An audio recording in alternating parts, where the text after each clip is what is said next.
할렐루야! 오늘 이 귀한 자리에 오신 모든 성도님들을 진심으로 환영하고 축복합니다.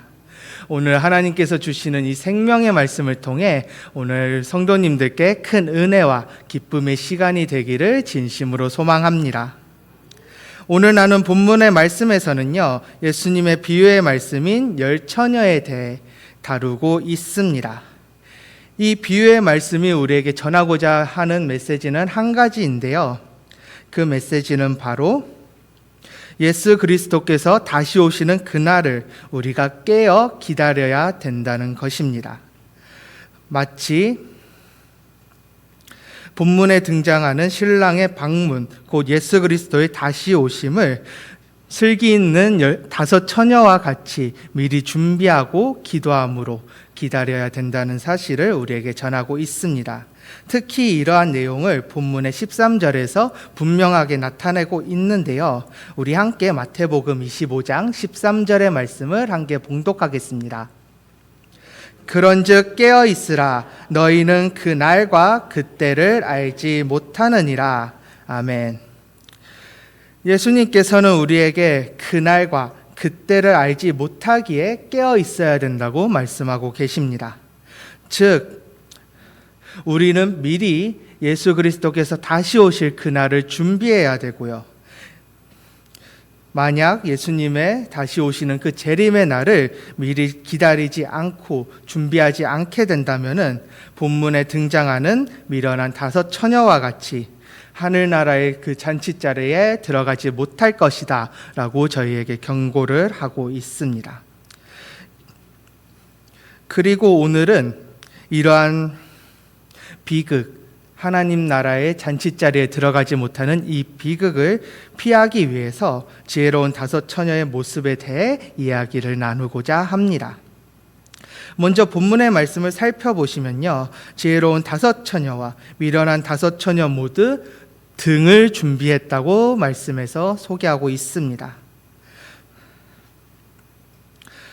다만 두 무리의 차이점은 그저 기름을 더 준비했느냐 아니면 준비하지 않았느냐 정도의 차이만 있었던 것입니다. 이러한 차이점은 겉으로는 드러나지 않은 차이점입니다. 이 둘의 차이를 분명하게 확인하기 위해서는 오랫동안 등을 켜두어서 누구의 등이 더 오래 켜져 있는지를 확인해야만 합니다. 다시 말해서 겉으로 보기에는 슬기 있는 5 처녀나 미련한 5 처녀 모두 겉보기에는 다름이 없어 보인다는 것입니다. 다시 말해 신랑이 만약 제 시간에 도착을 하게 된다면은 그 누구도 슬기 있는 5 처녀와 미련한 5 처녀를 구분하지 못할 것이라는 의미입니다. 이러한 10 처녀의 모습들은요, 교회에 존재하는 예배자의 모습들과 비슷한 양상을 보여주고 있습니다. 예배자들도 겉보기에는 큰 차이점을 확인할 수는 없습니다. 모두 교회에 나와서 예배를 드리게 된다면은 겉모습만으로는 이 예배자가 예수님의 재림을 준비하고 있는 예배자인지 아닌지를 확실하게 구분할 수 없습니다. 이러한 사실은 우리에게 중요한 사실을 알려주고 있는데요. 그것은 겉모습이 중요하지 않다는 것입니다. 겉으로 드러나는 겉모습, 예배를 드리는 겉모습이 아니라 그들의 마음속에 있는 신앙의 자세를 우리는 확인해야만 한다는 것입니다. 예수님께서 다시 이 땅에 오실 그 순간을 위해 매일 기도함으로써 그리고 하나님의 말씀으로 깨어서 기도하고 있는지 그들의 마음가짐이 중요하다는 것입니다. 우리 사랑하는 성도님들께서는 본문의 말씀에 등장하는 슬기 있는 5 처녀와 같이 미리미리 예수님의 재림을 신랑이 오시는 그날을 준비하시는 그런 믿음의 백성이 되시길 진심으로 소망합니다. 다시 본문으로 들어가서 겉보기에는 10 처녀의 모습은 크게 차이를 보이지 않았다고 말씀을 드렸습니다. 그런데 지혜로운 5 처녀와 미련한 5 처녀의 차이점이 분명하게 드러나게 되는 그런 시점이 있는데요. 우리 함께 본문의 5절 말씀 함께 봉독하도록 하겠습니다. 마태복음 25장 5절의 말씀입니다. 신랑이 더디어 오므로 다 졸며 잘세. 아멘. 원래대로라면은 신부의 집에 도착해야 했던 신랑이 늦은 밤이 될 때까지 도착하지 않았습니다. 그가 더디 오게 됨으로써 신랑을 기다리던 대부분의 사람들이 잠에 빠지거나 졸기 시작했다는 것입니다.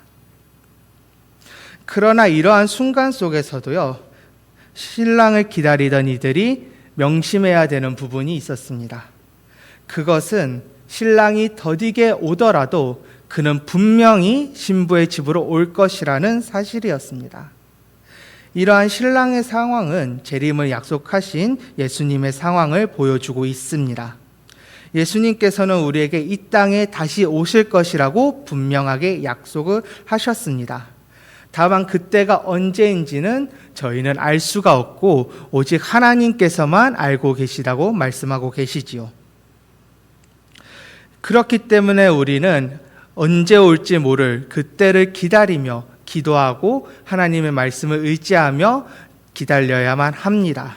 다만 그때가 우리가 느끼기에는 너무나 더디게 온다고 느껴지기 때문에 우리의 신앙의 자세는 점점 긴장이 풀리게 되고 본문에 나왔던 사람들과 같이 영적으로 졸고 졸음에 빠지게 되는 위기를 경험할 수 있습니다.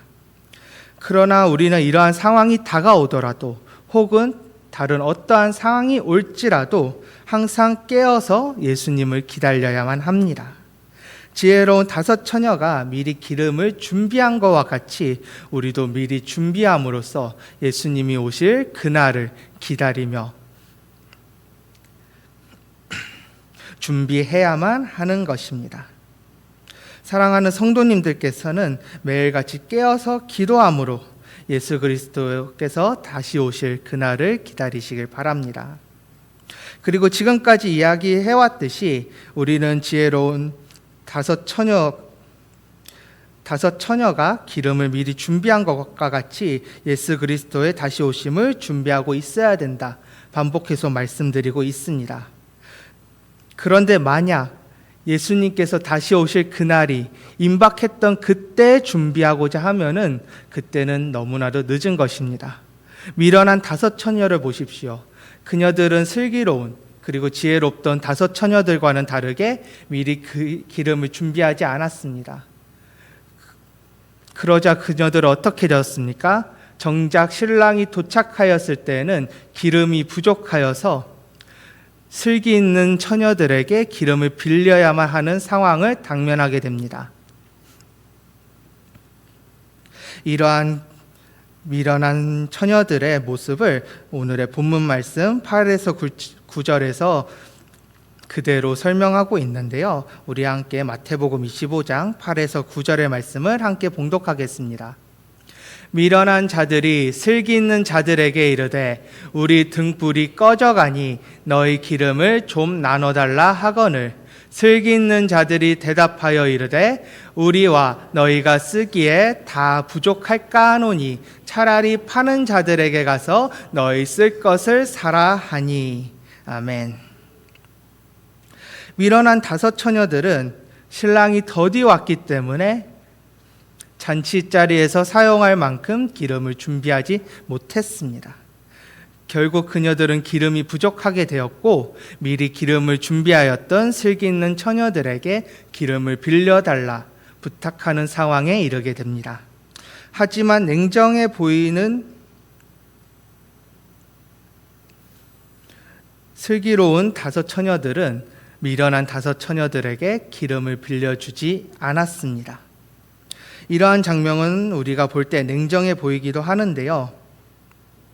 하지만 이 장면은 우리에게 신앙의 본질에 대해서 분명하게 나타내고 있습니다. 그것은 그 누구도 신앙을 대신해 줄 수 없다는 뜻이고요. 구원은 각자의 결단과 준비 속에서만 이루어질 수 있다는 사실을 보여주고 있다는 것입니다. 예를 들어서 부모가 아무리 깊은 신앙을 갖고 있다 할지라도 자녀들의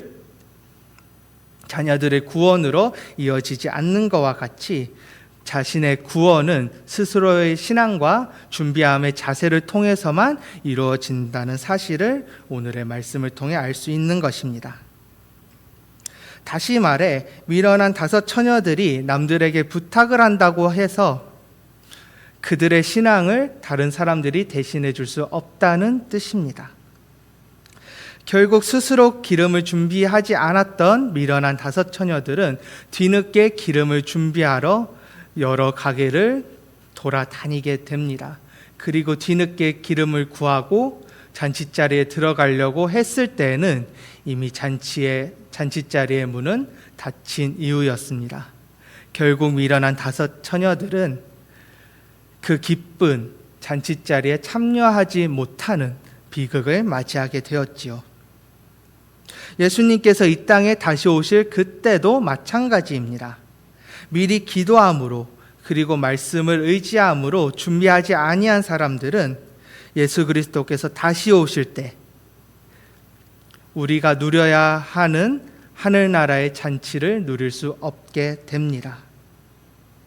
다시 말해 그들은 하나님께서 마련하신 구원의 자리에 기쁨의 순간에 함께할 수 없다는 것을 의미합니다. 이러한 비극을 피하기 위해서라도요, 우리는 신랑으로 다시 오실 예수님을 기다리면서 기도와 말씀으로 준비하고 있어야만 합니다. 그리고 그 날이 우리가 생각하지 않은 때에 임하더라도 하늘나라의 잔치에 참여할 수 있도록 미리 신앙의 자세를 준비해 두어야 하는 것입니다. 지혜로운 5 처녀가 기름을 준비한 것처럼 우리도 기도로 준비하고 주님의 말씀으로 깨어 있어야만 합니다. 미리 준비한 자말이 잔치에 참여할 수 있었던 오늘의 본문 말씀처럼 우리가 예수님이 오시는 그때의 구원의 기쁨을 하늘나라의 잔치에 참여하기 위해서는 이러한 예수님의 재림을 미리 준비하고 기다려야만 합니다. 이러한 사실을 기억하면서 신앙의 생활을 이어가시는 저희 성도님들이 되시길 진심으로 소망합니다. 언제 올지 모르는 그때를 기도로 준비하고 하나님께서 우리에게 주시는 말씀으로 항상 깨어 있어서 예수님, 우리의 신랑으로 오시는 예수 그리스도를 기다리는 믿음의 신부가 되시길 진심으로 소망합니다.